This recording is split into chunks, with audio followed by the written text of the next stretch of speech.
ओम गुरुर्ब्रह्मा गुरुर्विष्णु गुरुदेवो महेश्वरः गुरुः साक्षात् परब्रह्म तस्मै श्री गुरवे नमः। श्री परमात्मने नमः। कठोपनिषद।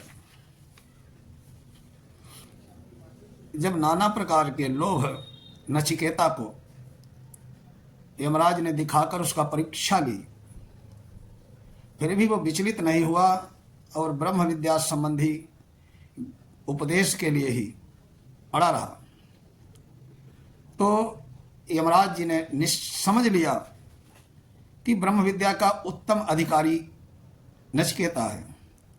तो सबसे पहले यमराज ने नचिकेता को ब्रह्म विद्या का महत्व प्रकट किया। वही प्रसंग चल रहा है। सत्वम प्रियान प्रिय रूपांश कामान नभिध्यान नचिकेतोस्ते साक्षी नैताः शंका वित्तमति मयि माप्तो यस्याम मज्जन्ति बहवो मनुष्या। यमराज कहते नचिकेता, तुम्हारी परीक्षा करके मैंने अच्छी तरह देख लिया कि तुम बड़े बुद्धिमान हो, विवेकी हो, वैराग्य संपन्न हो। अपने को बड़े बड़े चतुर, विवेकी और तार्किक मानने वाले लोग भी चमक दमक वाली संपत्ति के मोह जाल में फंस जाते हैं। उसे भी तुमने स्वीकार नहीं किया। मैंने बड़ी ही लुभावनी भाषा में तुम्हें बार बार पुत्र पौत्र, हाथी घोड़े, गौएं, धन संपत्ति, भूमि, अनेकों दुष्प्राप्य और लोभनीय लोभ भोगों का प्रलोभन दिया। इतना ही नहीं, स्वर्ग के दिव्य भोगों, अप्रतिम सुंदरी स्वर्गीय सुंदरियों, चिरभोग का लालच दिया, परंतु तुमने सहज ही उन सब की उपेक्षा कर दी। तुम अवश्य ही परमात्म तत्व के अधिकारी हो। दूर में ते विपरीते विसूची अविद्या या च विद्येति विद्यामभिसन्नम नचिकेतसं मन्ये न त्वां कामा बहवो लोलुपन्ताः। ये अविद्या और विद्या नाम से प्रसिद्ध दो साधन पृथक पृथक फल देने वाले हैं, परस्पर अत्यंत विरुद्ध भी हैं, विद्या और अविद्या। जिसकी भोगों में आसक्ति है वो कल्याण साधन में आगे नहीं बढ़ सकता। जो कल्याण मार्ग का पथिक है वो भोगों की ओर दृष्टि भी नहीं डालता। वो सब प्रकार के भोगों को दुख रूप मानकर उनका परित्याग कर देता है। हे नचिकेता, मैं मानता हूं कि तुम विद्या के अभिलाषी हो, क्योंकि बहुत से बड़े बड़े भोग भी तुम्हारे मन को किंचन मात्र भी लोभ उत्पन्न नहीं कर सके। अविद्या मंत्रे वर्तमाना स्वयं धीरा पंडित मन्यमाना दंद्रम्यमाणा परियंति मूढ़ा अंधे नैव नीयमाना यथांधा। जब अंधे मनुष्य को मार्ग दिखलाने वाला भी अंधा होता है, तो जैसे वो अभिष्ट स्थान पर नहीं पहुंच पाता है, बीच में ही ठोकरें खाकर भटकता है, कंकड़ों पत्थरों में बिंध कर, गहरे गड्ढे आदि में गिरकर अथवा किसी चट्टान या दीवार पशु आदि से टकराकर नाना प्रकार के कष्ट भोगता है, वैसे ही उन मूर्खों को भी पशु पक्षी कीट पतंग आदि दुखपूर्ण योनियों में एवं नरकादि में प्रवेश करके अनंत जन्मों तक यंत्रणाओं का भोग करना पड़ता है।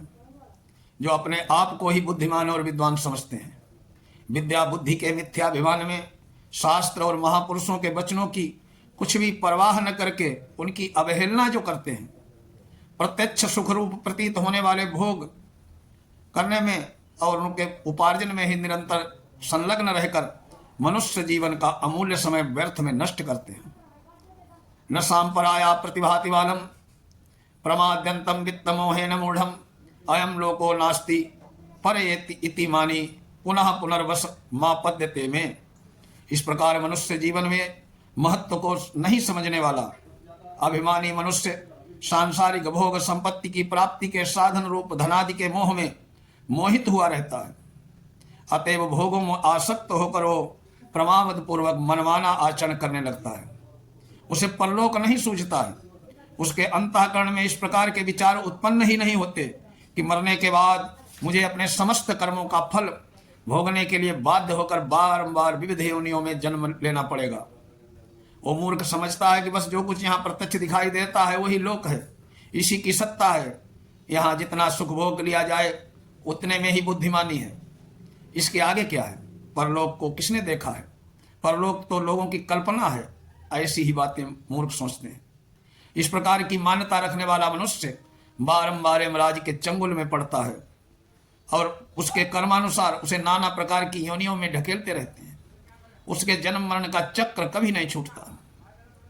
इस प्रकार विषयासक्त प्रत्यक्षवादी मूर्खों की निंदा करके अब उस आत्म तत्व को और उसको जानने समझने और वर्णन करने वाले पुरुषों की दुर्लभता का वर्णन यमराज करते हैं। श्रवणायामपि बुभिर्यो लभ्या श्रवणंतोपि बहवो यम न विद्युः आश्चर्यो वक्ता कुशलो से लब्धा आश्चर्यो ज्ञाता कुशलानुशिष्टा। आत्म तत्व की दुर्लभता बतलाने के लिए यमराज ने कहा कि हे नचिकेता, आत्म तत्व कोई साधारण सी बात नहीं है। जगत में अधिकांश मनुष्य तो ऐसे हैं जिनको आत्म कल्याण करने की चर्चा भी सुनने को नहीं मिलती है। वे ऐसे ही वातावरण में रहते हैं कि जहां प्रातःकाल जागने से लेकर रात्रि को सोने तक केवल विषयों चर्चा ही होती है, जिससे उनका मन आठों पहर विषय चिंतन में डूबा रहता है। उनके मन में आत्म तत्व सुनने समझने की कल्पना ही नहीं आती। भूले भटके यदि कोई प्रसंग आ भी जाता है तो उन्हें विषय सेवन से ही फुर्सत नहीं मिलती। कुछ लोग ऐसे होते हैं जो सुनना समझना उत्तम समझकर सुनते तो हैं, परंतु उनके विषयाभिभूत मन में इसकी धारणा नहीं बन पाती अथवा मंद बुद्धि के कारण उसे समझ नहीं पाते। जो तीक्ष्ण बुद्धि पुरुष समझ लेते हैं, उनमें भी ऐसे आश्चर्य में महापुरुष कोई बिरले ही होते हैं जो उस आत्म तत्व का यथार्थ वर्णन करने वाले समर्थ वक्ता हों। एवं ऐसे पुरुष भी कोई एक ही होते हैं जिन्होंने आत्म तत्व को प्राप्त करके जीवन की सफलता संपन्न की हो। भली भांति समझकर अब वर्णन करने वाले सफल जीवन अनुभवी आत्मदर्शी आश्चर्य के आचार्य द्वारा उपदेश प्राप्त करके उनके अनुसार मनन निध्यासन करते करते तत्व का साक्षात्कार करने वाले पुरुष भी जगत में कोई बिरले ही होते हैं। अतः इससे सर्वत्र ही दुर्लभता है। न नरेणा वरेण प्रोक्त एष सुविज्ञेयो बहुधा चिंत्यमानः अनन्य प्रोक्ते गतिरत्र नास्ति अणीयान हेतर्क मणु प्रमाणात्। प्रकृति पर्यंत जो भी सूक्ष्माति सूक्ष्म तत्व हैं वो आत्म तत्व उससे भी सूक्ष्म है, इतना ही गहन है कि जब तक उसे यथार्थ रूप में समझाने वाले कोई महापुरुष नहीं मिलते तब तक मनुष्य का उसमें प्रवेश पाना अत्यंत ही कठिन है। अल्पज्ञ साधारण ज्ञान वाले मनुष्य यदि इसे बतलाते हैं, उसके अनुसार यदि कोई विविध प्रकार के इसके चिंतन का अभ्यास करता है तो उसका आत्मज्ञानी रूपी फल नहीं मिलता है। आत्म तत्व तनिक सा भी समझ में नहीं आता। दूसरे से सुने बिना केवल अपने आप तर्क वितर्क युक्त विचार करने से ही आत्म तत्व समझ में नहीं आ सकता। अतः सुनना आवश्यक है, पर सुनना उससे है जो उसे भली भांति जानने वाले महापुरुष हों। तभी तर्क से सर्वथा अतीत इस गहन विषय की जानकारी हो सकती है। नैषा तर्केण मतिरापनया प्रोक्ता नैव सुज्ञानाय याम त्वमापः सत्य धृतिर्वतासी त्वाद्रंग नो भूयान नचिकेता। नचिकेता की प्रशंसा करते हुए यमराज कहते हैं कि तुम्हारी इस पवित्र मति निर्मल निष्ठा को देखकर मुझे बड़ी प्रसन्नता हुई। ऐसी निष्ठा तर्क से नहीं मिल सकती है। ये तो तभी उत्पन्न होती है जब भगवान की कृपा से किसी महापुरुष का संग प्राप्त होता है। उनके द्वारा लगातार परमात्मा के महत्व का विशद विवेचन सुनने का सौभाग्य मिलता है। ऐसी निष्ठा ही मनुष्य को आत्मज्ञान के लिए प्रयत्न करने के लिए प्रवृत्त करती है। इतना प्रलोभन दिए जाने पर भी तुम कभी अपनी निष्ठा पर दृढ़ रहे, इससे सिद्ध है कि वस्तुतः तुम सच्ची धारणा संपन्न हो। नचिकेता, हमें तुम जैसे ही पूछने वाले जिज्ञासु मिला करें। अब यमराज अपने उदाहरण से निष्काम भाव की प्रशंसा करते हैं। जाना में हम शेष धीरित्य नित्यम न ध्रुव्य प्राप्यते ही ध्रुवम ततो मया नाचिकेतश्चिको चितोग्नि नित्य दिव्य प्राप्तवानस्मि नित्यम। नचिकेता, मैं इस बात को भली भांति जानता हूं कि कर्मों के फलस्वरूप इस लोक और परलोक में भोग समूह की जो निधि मिलती है वो चाहे जितनी ही महान हो, एक दिन उसका विनाश निश्चित है। अतः वो अनित्य है, ये सिद्ध है। अनित्य साधनों से नित्य पदार्थ की प्राप्ति नहीं हो सकती।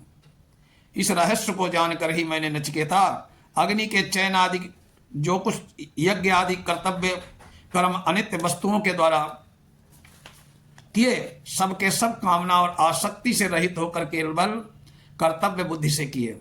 इस निष्काम भाव की ही ये महिमा है कि अनित्य पदार्थों के द्वारा कर्तव्य पालन स्वरूप ईश्वर पूजा करके मैंने नित्य सुख रूप परमात्मा को प्राप्त कर लिया।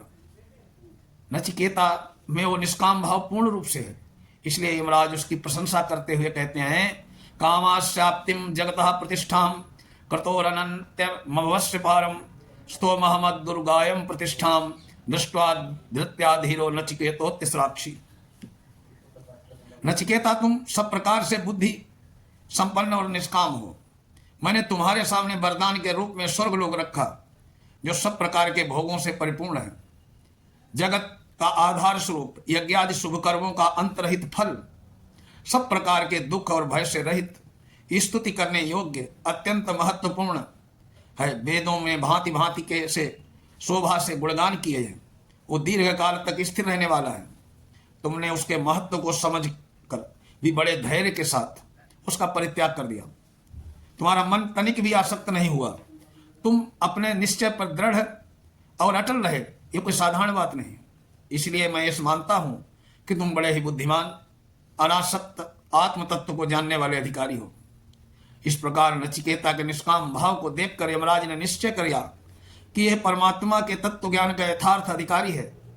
अतः उसके अंतःकरण में परब्रह्म पुरुषोत्तम के तत्व की जिज्ञासा उत्पन्न करने के लिए यमराज अब 2 मंत्रों में परब्रह्म परमात्मा के महत्व की वर्णन करते हैं। तम दुर्दर्शम गूढ़ मनु प्रविष्टम गुह्याधितम गह्वरेष्ठम पुराणम अध्यात्म योगाधिगमेन देवम मत्वा धीरो हर्ष शोकौ जहाति। ये संपूर्ण जगत एक अत्यंत दुर्लभ गहन वनिक से के समान है, परंतु ये परब्रह्म परिपूर्ण परमेश्वर से परिपूर्ण है। वो सर्वव्यापी, इसमें सर्वत्र प्रविष्ट है। वो सबके हृदय रूपी गुफा में स्थित है। इस प्रकार नित्य साथ रहने पर भी लोग उसे सहज देख नहीं पाते, क्योंकि वो अपनी योग माया से के पर्दे में छिपा है, इसीलिए अत्यंत गुप्त है। उसके दर्शन बहुत ही दुर्लभ हैं। जो शुद्ध बुद्धि रूप संपन्न साधक मन बुद्धि को नित्य निरंतर उसके चिंतन में संलग्न करता रखता है, वो उसे सनातन देव को प्राप्त करके सदा के लिए हर्ष शोक रहित हो जाता है। अतः अंतःकरण में हर्ष शोकादि विकार समूल नष्ट हो जाते हैं। एतच्छुत्वा संपरिग्रह्य मर्त्यः प्रवृह्य धर्म मणमेतावाप्ये समोदते मोदनीयः हि लब्ध्वा विवृत्तं सद्म नचिकेत सम्मन्ये। इस अध्यात्म विषयक धर्ममय उपदेश को पहले ही अनुभवी महापुरुष के द्वारा अतिशय शुद्धापूर्वक सुनना चाहिए। सुनकर उसका मनन करना चाहिए। तदनंतर एकांत में उसके विचार करके बुद्धि में उसको स्थिर करना चाहिए। इस प्रकार साधन करने पर जब मनुष्य को आत्मस्वरूप की प्राप्ति हो जाती है, अर्थात जब वो आत्मा को तत्व समझ लेता है, तब आनंद स्वरूप पर ब्रह्म परमात्मा को प्राप्त हो जाता है। उस आनंद के महान समुद्र को पाकर वो निमग्न हो जाता है। हे नचिकेता, तुम्हारे लिए उस परमात्मा परम धाम का द्वार खुला है। तुमको वहां जाने से कोई नहीं रोक सकता। तुम ब्रह्म प्राप्ति के उत्तम अधिकारी हो, ऐसा मैं मानता हूं। यमराज के मुख से परब्रह्म पुरुषोत्तम की महिमा सुनकर, अपने को उसका अधिकारी जानकर नचिकेता के मन में परमात्म तत्व की जिज्ञासा उत्पन्न हो गई। साथ ही उसे यमराज द्वारा अपनी प्रशंसा सुनकर साधु सम्मत संकोच भी हुआ। इसलिए उसने यमराज से पूछा, अन्यत्र धर्मा दन्यत्रा धर्मान दन्यत्रास्मा कृता अन्यत्र भूयात् भूताच्च भव्याच्च यत्तत्पश्यत् तद्वत्। नचिकेता पूछता है कि भगवान, आप यदि मुझ पर प्रसन्न हैं तो धर्म और अधर्म के संबंध से रहित, कार्य कारण प्रकृति के पृथक और भूत, वर्तमान और भविष्य, इन सब के भिन्न भिन्न जिस परमात्म तत्व को आप जानते हैं वो मुझे बतलाइए। अगले बार नचिकेता को आगे यमराज जी भूत, भविष्य और वर्तमान में परमात्म तत्व का, ब्रह्म तत्व का विवेचन करेंगे। ओम श्री परमात्मे नमः।